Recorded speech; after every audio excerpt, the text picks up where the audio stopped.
Bismillahirrahmanirrahim. Assalamualaikum warahmatullahi wabarakatuh. Waalaikumsalam warahmatullahi wabarakatuh. Gimana kabarnya? Alhamdulillah luar biasa berprestasi. Allahu Akbar. Masya Allah. Dari mana dapat dia yang kayak gini nih, Ustaz? Masya Allah. Terus semuanya pegang nemteknya dulu.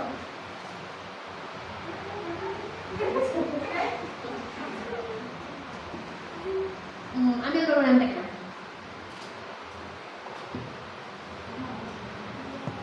Alhamdulillahirabbil alamin wassalatu wassalamu ala asyrafil anbiya'i wal mursalin wa ala alihi wa sahbihi ajmain amma ba'd.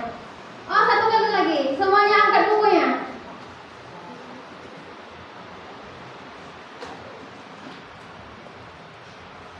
Pulpen di tangan kiri.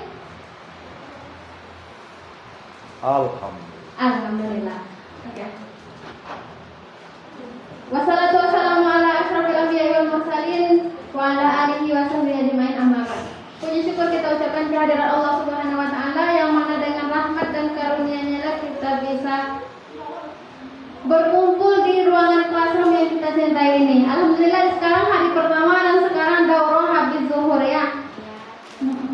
Gimana rasanya? Ngantuk? Untuk sekarang nggak ngantuk ya, bukan level kita ngantuk-ngantuk, oke? Ya kan? Oke, langsung saja kita masuki materi kita pada siang hari ini yang akan disampaikan oleh Al-Ustaz Dr. Rakib Jamarit. MAG. Ya, Al-Ustaz Dr. Rakib Jamarit Jamarit SHM MAG. Ya panjang kali gelarnya ya. Maaf ya, Ustaz. Besok profesor lagi. Amin. Betul lagi. Oke, tanpa memperpanjangkan kata-kata mukadimah, langsung saja kita beri waktu dan tempat kepada Al-Ustaz. Falyatafaddal mashkura. Ya.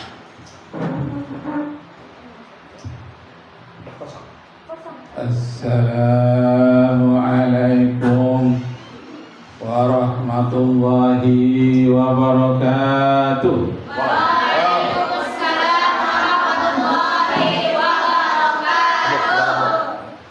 Nashkurullah syukran katsiran wa ta'ala alhamdulillah ala hidayatihi wa tawfiqihi alladhi nahnu na'isu biha wa nusalli wa nusallimu ala Muhammadin ala juhdihi wa bazlihi li tablighi syara'illah hidayatan lana. Sekarang ini ada kuis berhadiah.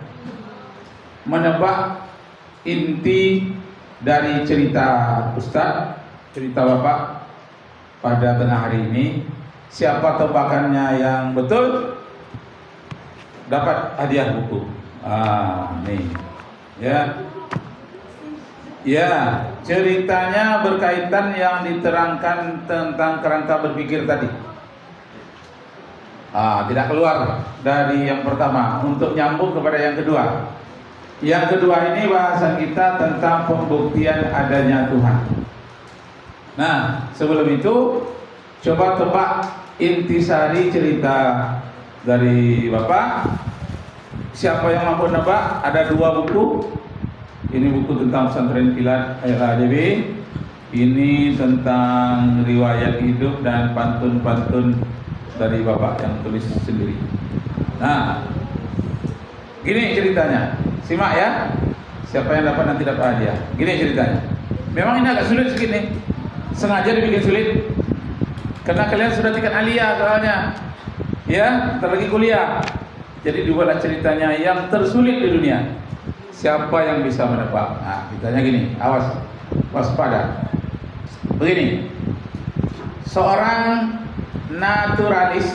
Nah, nanti Ustaz akan tanya apa itu naturalis. Ustaz langsung aja bercerita. Seorang naturalis asal dari Prancis berjalan di Taman Nasional Afrika dengan membawa senapang, membawa mobil yang tahan banting, anti slip, tapi di atasnya terbuka sehingga udara masuk begitu banyak. sesuailah dengan mobil penuh dengan tanjakan, lumpur dan bisa menyeberangi sungai. Milik orang Prancis di Taman Nasional Afrika. Tiba-tiba di tengah jalan dia melihat seekor anak singa kira-kira berumur 3 hari. Induknya mati ditembak oleh pemburu Afrika yang menginginkan taring singa, yang menginginkan kulit singa, dan menginginkan tulang belulang singa untuk obat-obatan. Jadi taringnya, kukunya, kulitnya, tulangnya, bahkan dagingnya itu mereka bungkus masuk dalam peti es untuk dijual ke luar negeri, mahal harganya. Sehingga anaknya 3, induknya diambil, tak sengaja kececeran anaknya di tengah jalan. Anak singa itu tebal bulunya, lalu diambil oleh naturalis tadi, asal Prancis. Bagaimana untuk supaya anak singa ini hidup?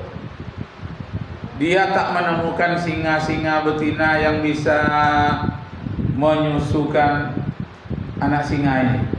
Cuma di camp tempat dia istirahat, tak jauh dari situ ada petani peternak Afrika yang memelihara domba. Domba tadi besar-besar dan bulunya juga tebal, sama tebalnya dengan bulu anak singa. Jadi induk domba itu kehilangan anak. Tak satu pun anaknya hidup karena dimakan oleh serigala. Bertemulah antara induk domba yang kehilangan anak dan anak singa yang kehilangan induk. Lalu bagaimana? Disusukanlah anak singa tadi kepada induk domba. Ternyata cocok, sesuai. Sudah seminggu itu induk domba susunya bengkak karena tidak ada yang mengisapnya. Lalu diisapkan ke anak singa. Singa tadi pun sudah 3 hari tidak menyusu kepada induknya, lalu menyusu dia dengan lahapnya. Diciumnya bau induk domba itu, inilah ibuku katanya. Dan singa tadi merasa induk domba tadi sebagai induknya, dicium baunya untuk pengenalannya, inilah indukku. Didengarkannya ngembeknya itu, inilah suara ibuku. Ditandainya, ini suara ibuku. Ini cium baunya, ini ibuku. Ini rasa susunya, ini susu ibuku. Maka menjadilah anak singa tadi menjadi anak domba. Domba tadi juga begitu. Melihat bulu anak singa tadi tebal seperti bulu domba pula, warnanya hampir sama. Ketika anaknya tidak ada lagi, diciumnya baunya, oh seperti ini. Dengarkan suaranya agak mengeau seperti kucing. Au, katanya. Wih, kok lain? Biasanya suaranya lain, tapi inilah ciri-ciri khas anakku. Yang satu mengatakan ini induknya, sedangkan yang satu lagi mengatakan ini anaknya. Terjadilah kehidupan yang harmonis di dalam kandang domba. Semakin lama, semakin dewasa anak singa, lalu dibantulah dia, selain dari menyusu, dibantu dengan memakan daging oleh naturalis tadi. Si makan daging yang lunak, biasanya tambah lagi. Dalam waktu 2 tahun, singa tadi lebih besar daripada induknya, si domba. Badannya mengembang, apalagi dibantu dengan makanan lain. Menyusu dia sudah berhenti, tapi dia tetap bertidur bersama dengan induknya, induk domba. Induk domba tadi tidak merasa asing terhadap anak singa. Anak singa tak merasa asing dengan induk domba. Pokoknya terjadi pembauran yang hebat, bukan hanya dengan induk domba, dengan domba-domba yang lain juga. Yang kecil oleh singa tadi dianggap sebagai adiknya, yang sama besar sebagai temannya, yang agak lebih tua sedikit dikatakannya itu sebagai kakaknya. Begitulah terjadi suatu cross family, keluarga silang. Cross silang ya, silang family. Nah, setelah dia berumur 3 tahun, singa ini mencapai dewasa itu 3 sampai 4 tahun. Dah mulai berjabang dia. Itu berjabangnya. Oh, tapi bulunya tebal hampir sama pula dengan bulu domba. Waktu itu ikutlah dia bersama dengan domba ke ujung padang untuk mencari rumput yang paling subur. Sampai ke sana muncul 2 ekor serigala. Serigala yang pertama itu menerkam anak singa, anak domba yang kecil, habis dimakan. Kemudian serigala yang kedua, serigala yang kedua itu menerkam induk domba yang lain, bukan induk dia. Maka kata induk domba itu, "Hei anakku, badanmu lebih besar daripada badan adik dan kakakmu. Kamu itu punya lompatan yang bagus. Lawanlah itu serigala 2 ekor yang memakan adikmu dan memakan itu makcikmu." Etek ya makciknya. Lawan. Memang dilawannya. Dilawannya serigala yang 2 itu. Tapi serigala nggak takut. Kenapa?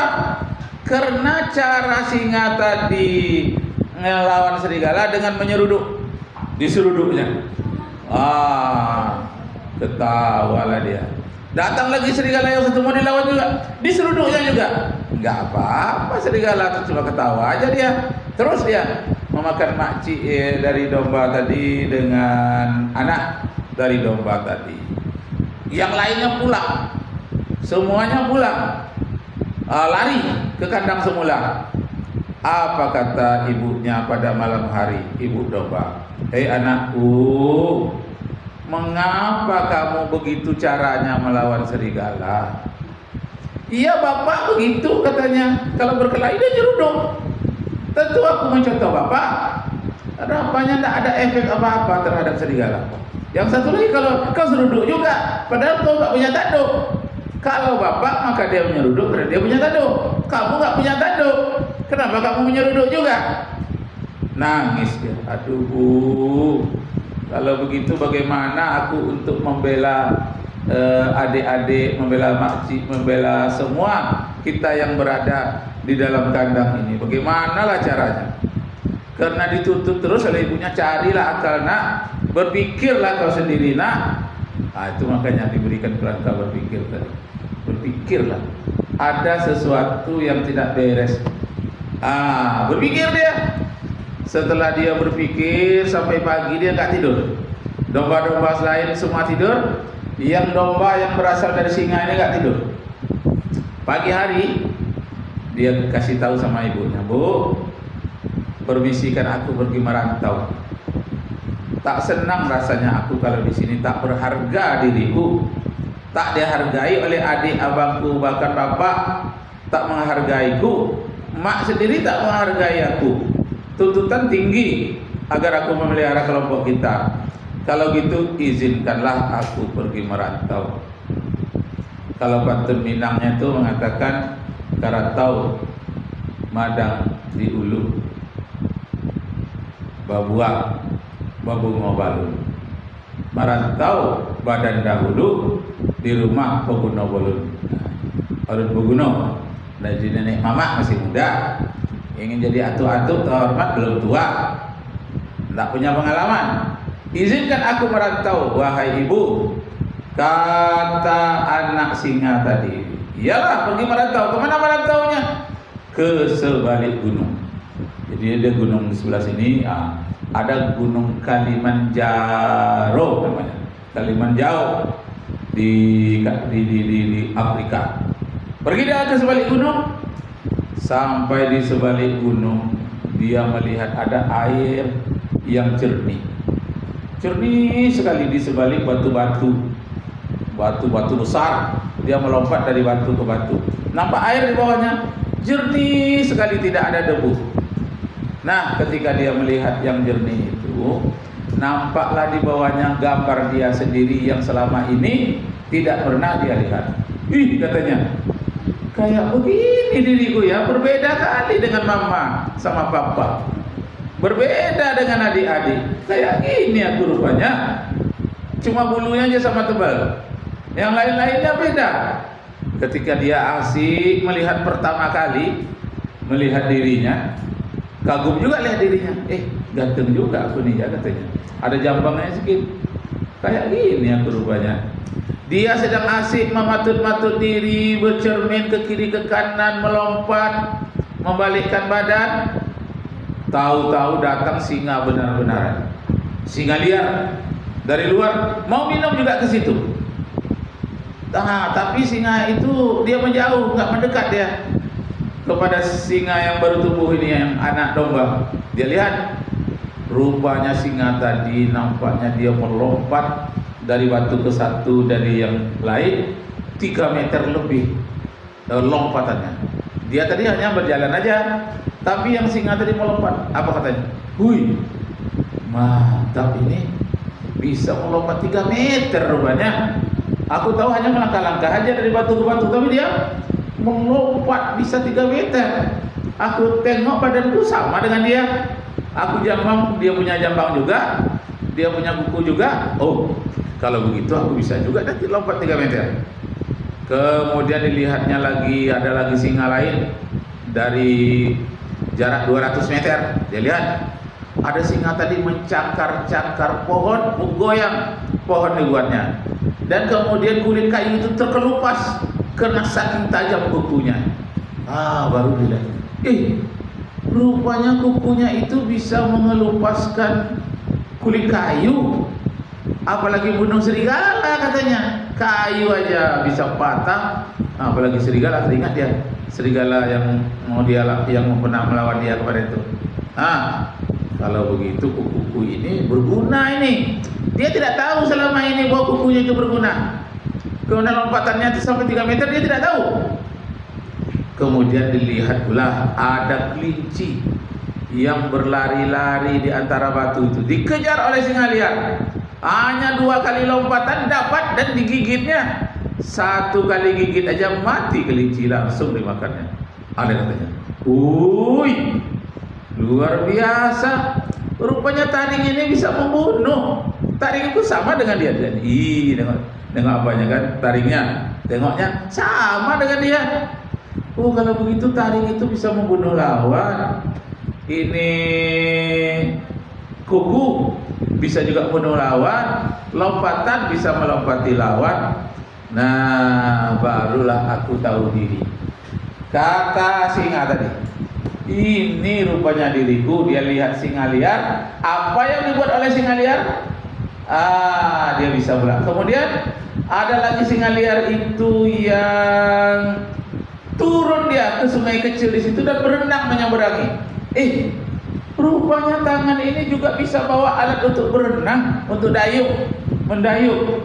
Baru tahu pula dia. Jadi aku bisa berdayung, bisa mencakar, dan aku bisa menggigit, melompat, dan bisa pula menangkap makanan liar, kelinci, dengan sekali gigitan mati. Nah, itu yang terjadi pada singa.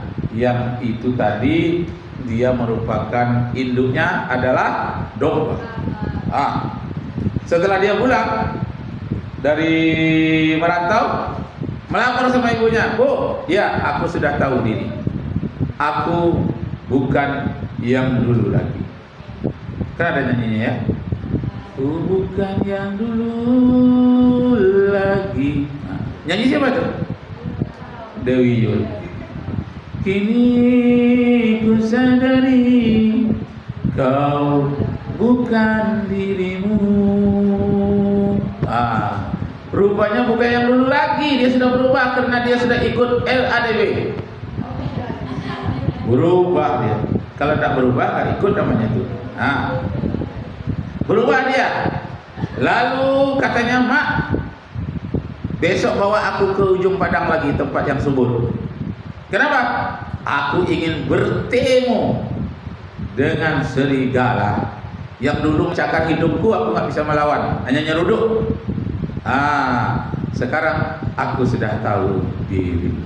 Betul ini nak?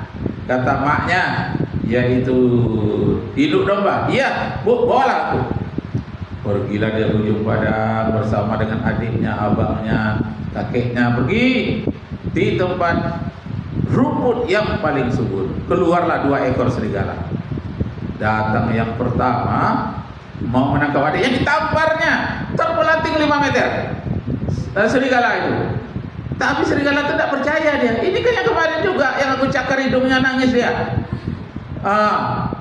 Lalu tidak percaya dia. Ini kan singa yang kemarin yang aku ketawa-ketawain kemarin. Lalu dia mendekat lagi, ditamparnya pula dengan tangan kiri, terpelanting lagi, pingsan dia. Sambil menatap wajahnya, duh, kalau begitu engkau bukan yang dulu lagi. Nah, pingsan dia, langsung digigit, mati serigala yang pertama. Datang lagi serigala yang kedua mau gigit makciknya, eteknya, ociknya. Nah, lalu dikejarnya pula. Jangan lari ocik, katanya. Biar saya menghadapinya. Ociknya diam saja di situ, dekat dengan dia.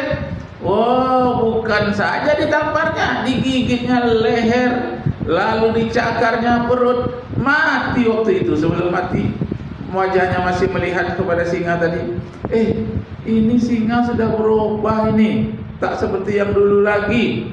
Baru dia mikir seperti itu, sudah robek, sudah keluar jantungnya dan dimakannya oleh singa tadi. Jadilah dia pembela di dalam keluarga. Kenapa? Terjadi perubahan dalam diri seekor singa yang dulu dia tidak tahu potensi dirinya, sekarang menjadi tahu potensi dirinya. Coba hubungkan dengan yang mempengaruhi kerangka berpikir yang diberikan oleh Ustaz Safriyadis tadi. Kemana hubungannya dari 5 ya? 5 yang mempengaruhi kerangka berpikir, masuknya kemana? Siapa yang jawab? Yang jawab siapa? Pegang mic-nya. Mana mic-nya? Ini satu. Silakan. Siapa yang menjawab, tunjuk tangan. Nanti dapat hadiah. Kalau benar, siapa? Tunjuk tangan yang bisa menerangkan apa hubungannya dengan yang disampaikan tadi yang mempengaruhi kerangka berpikir. Apa hubungannya dengan kisah yang unik dan susah untuk dipahami tadi? Siapa? Apa hubungannya? Coba siapa yang bisa menghubungkan? Silakan. Sini nih, ini mic-nya. Coba kasih sama kawan dulu. Coba. Apa hubungannya? Walaupun tidak erat hubungannya enggak apa-apa. Yang penting asal berhubungan sedikit aja jadi. Apa hubungannya dengan kerangka berpikir tadi? Siapa? Berdiri. Apa hubungannya? Gak ada yang jawab? Gak ada? Kamu aja yang jawab, kira-kira apa? Yang pegang mic aja langsung. Ya, langsung berdiri. Langsung jawab. Siapa namanya?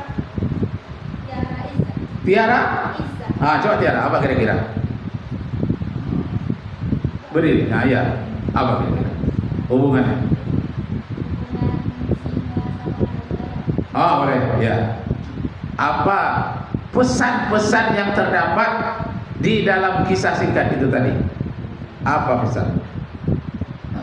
Pesan yang terdapat di dalam kisah antara anak singa dengan induk domba tadi. Iya. Yang pertama, Apa itu? Apa pesannya? Pesan dan kesan. Apa pesannya kira-kira?